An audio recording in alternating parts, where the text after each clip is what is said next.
time we talked about professional wrestling on this show, it did not go great.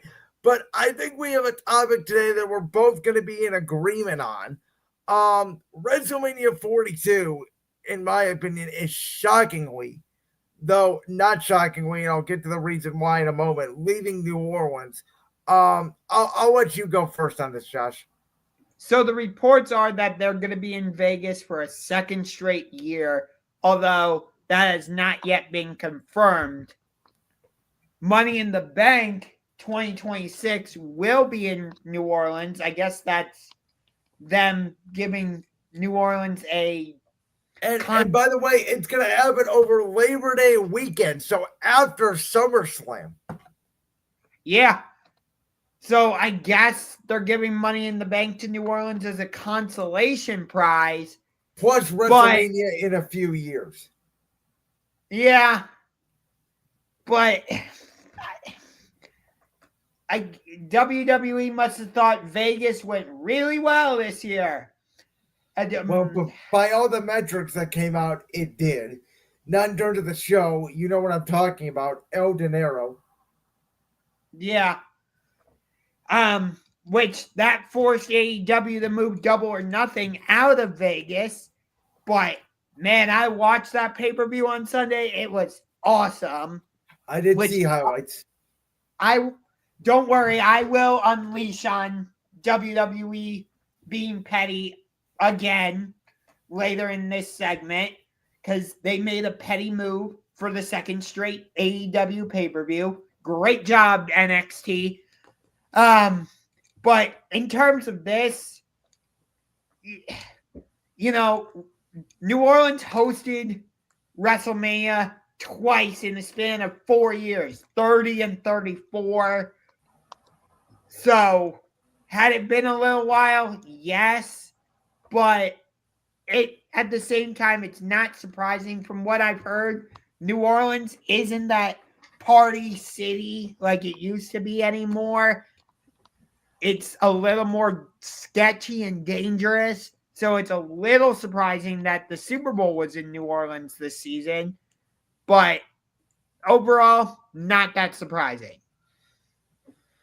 So I am very disappointed by this news because, in my opinion, this is one of the first real signs of TKO taking over the business side of WWE since they merged in 2023 when obviously Vince McMahon sold the company. I think we both agree that this would have never happened under the old regime of Vince McMahon. Whether you like his booking or not, it doesn't matter. I do think that Vince, for the most part, was very in tune of how to make WrestleMania a spectacle. And one of his big things was, no ads on the mat, moving WrestleMania around, moving to different venues, moving to different countries and all that. And it does feel like to me that with all the sponsorships they have now for everything on the mat, every match has a sponsorship. They're showing all these UFC fighters in the crowd and things like that. And I do think that, what's in Vegas is a very expensive city, and it makes sense because they can get 50,000 people in both nights. They can get, 100,000 to 120,000 people for 2 nights of WrestleMania in one of the most expensive cities of the world. And they know that no matter how good or how bad the product is, people are going to pay for it because professional wrestling is somewhat of a drug that we are just immune to, where it's like, it doesn't matter if it's shit or not. Generally, even the casual fans are still going to watch it because WrestleMania has such a big brand name now. And I do think that in the coming years, TKO is going to turn WrestleMania into essentially the Super Bowl, which is going to have like 4 main locations. Vegas on the West Coast, maybe New Orleans for a central vibe, Indianapolis for the Midwest, and then potentially maybe New Jersey or somewhere on the East Coast. And I think they're going to keep rotating it. Prices are going to keep going up. People are going to keep paying for it. And you already felt like WrestleMania felt watered down this year, and you could say it's by the booking or whatever. I think it was hurt by it being a hit later in the year. But at this point now, WWE WrestleMania is going to go to the highest bidder. And even if New Orleans secures a WrestleMania again, if Vegas comes in and writes them $1 billion check, or God forbid, Saudi Arabia writes them a $1.1 billion check, WrestleMania is going to be out in Saudi Arabia. And that's the bottom line. And they can get away with it because they are jacking up prices like crazy for WWE right now. Tickets are out the wazoo. They're crazy expensive that the normal average American for the family of four cannot afford. Yet the problem is, Josh, it's not going to change because they are selling out arenas left and right, where they sold out a SmackDown in Savannah, Georgia, of all places, the home of the Savannah Bananas, on Friday night, without the names of John Cena, Cody Rhodes, Randy Orton, Rhea Ripley, Roman Reigns, CM Punk, Seth Rollins. The biggest, most high-profile name of that show, seriously, might have been LA Knight, and the next best might have been Tiffany Shred. And they sold out, and the crowd was loud, and they were into it. And that's the issue, is WWE right now is basically bulletproof, and TKO knows it, and this is going to continue to happen. I don't like it, but I think we almost have to accept it unless you want to just boycott the product, which you can do. But no, not the casual, not me, not everybody else is going to do, so we're just going to have to accept it. Yeah. And it almost feels like if WWE is going in this direction, it almost feels like, what's the point of the Browns building the new Dome Stadium in Brook Park? Because that was one of the reasons they wanted to do it, was to get WrestleMania. But if TKO's going to not entertain that, I get it. You still get men's Final Four. You could host a Super Bowl. But again, you said it. The NFL has, since they put the Super Bowl in Minnesota for Super Bowl 52, they haven't been back. Like, they did Super Bowl 46 in Indianapolis. Haven't been back since. It's a rotation, right, of like New Orleans, Arizona, Santa Clara, LA is going to LA. be. Yep. And I feel like the Super Bowl is headed, or not the Super Bowl, I feel like WrestleMania is headed down the same path, where it's going to be Vegas. And by the way, I don't think this has anything to do. It could be, and tell me if you think I'm wrong. I don't think it has to do anything with driving AEW completely out of Vegas. I think it more has to do with the fact that UFC's home is Vegas, and WWE also wants to make, by TKO, their home was Vegas, and you are going to see a bunch more WWE events in Vegas, which may again in turn be a benefit to them because they may go, ha, we can kick AEW out of these events. But I don't think it's their primary motive. Moving NXT to the same night to compete with AEW is their primary motive.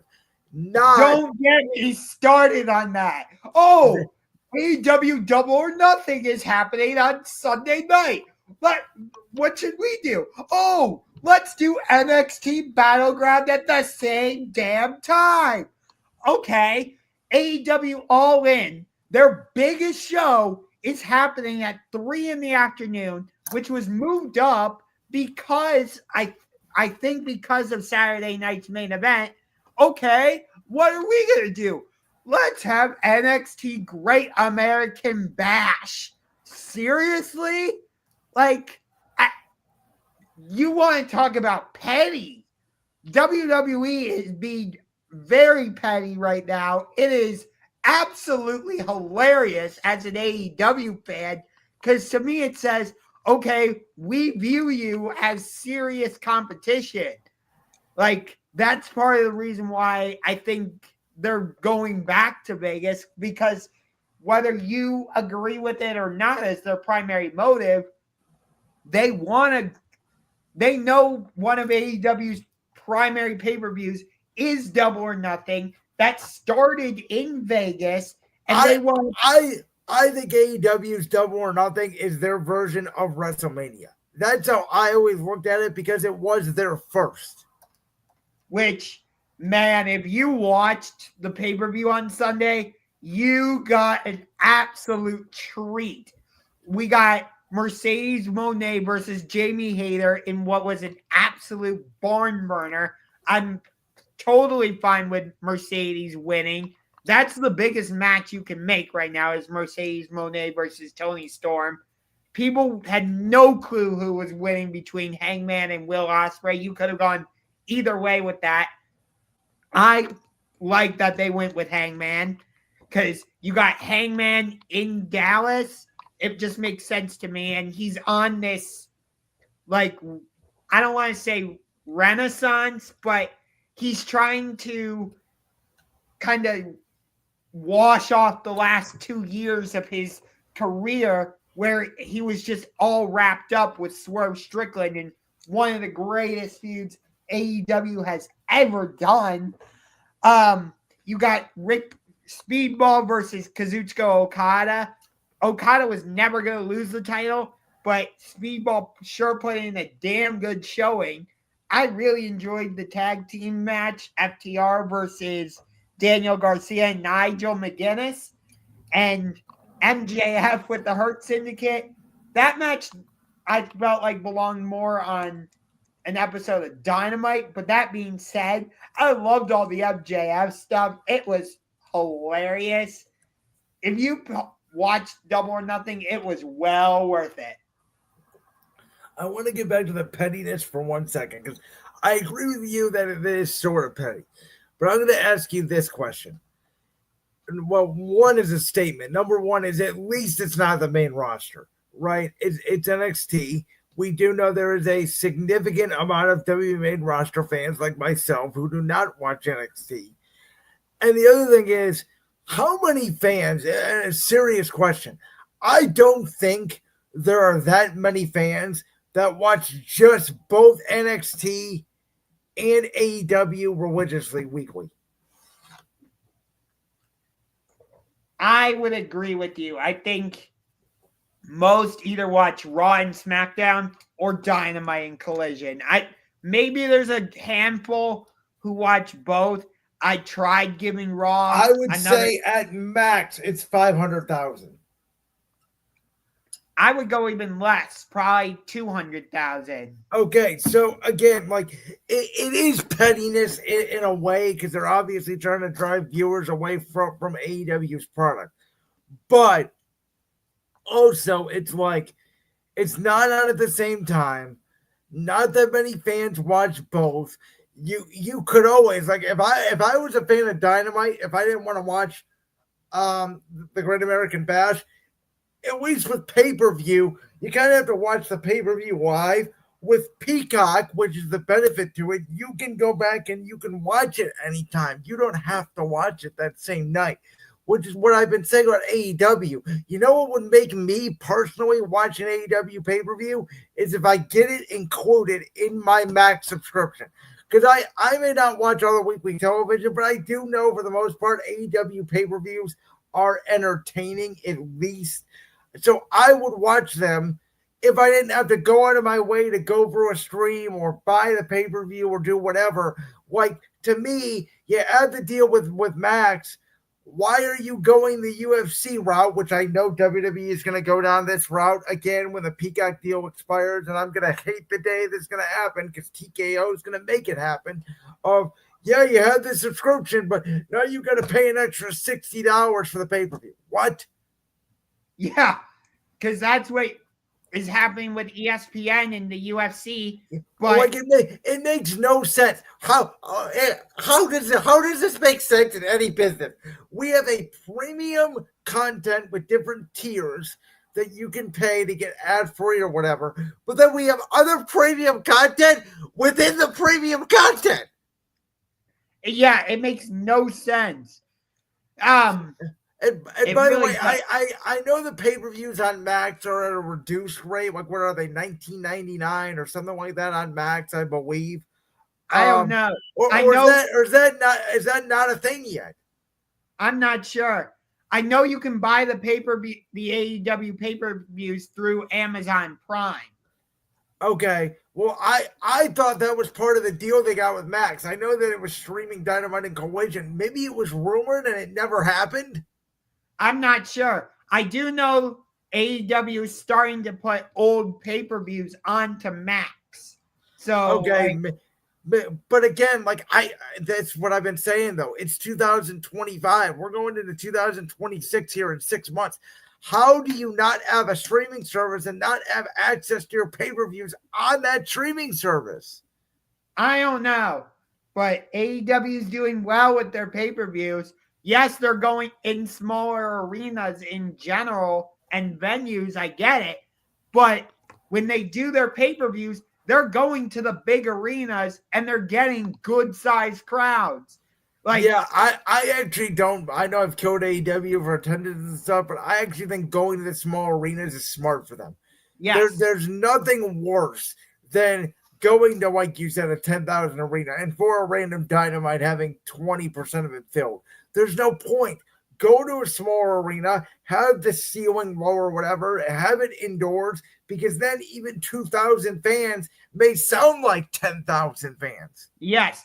And by the way, the rumor is AEW World's End in December is coming to Cleveland.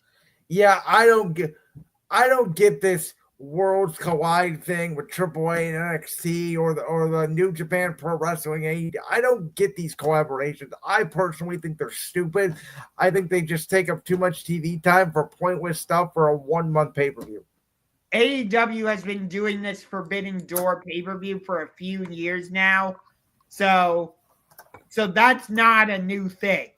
But everybody hates it, is what I'm saying. You can't, maybe you like it, but I can't find one person that says, oh my God, I can't wait for Forbidden Door, because essentially they bring in all these New Japan Pro Wrestling guys that you only hear from once a month when they're on AEW television. They do the event and that's it. They go away. You never hear from them again until the next year they do Forbidden Door. That part is true, but part of the reason why they were doing Forbidden Door is so you can get these dream matches. You know, I get it. I totally get what you're saying. But what's a dream match without a story? I mean, we're just going to book these dream matches. I get it. For someone like you who's more of a casual fan and likes the wrestling, it's like, oh my God, I get X versus X. But it's like psychologically in my brain, I'm like, oh, I'm just getting this match and then there's no story. There's no payoff. Like, that's it. Well, oftentimes I think the same way, so I don't know why you're calling me a casual. But because you know how into AEW and WWE I've been. Well, not so much WWE anymore. Yeah, casual is the wrong. It was the wrong phrasing. I'm trying to figure out the word. The more in ring, I guess the more professional wrestling side of it you are than me, the in-ring work. I don't know how to phrase that, so my apologies for that. But you know, and that's part of the reason why I like AEW so much more, is because they give me the story along with the matches. WWE for me just leans way too much into the story, and we'll give you a match, but distraction, surprise roll up. Oh, here's another match. Guess what? Distraction. Surprise roll up. Here's another match. Distraction. There's been a lot of that lately. I do concur with you on that.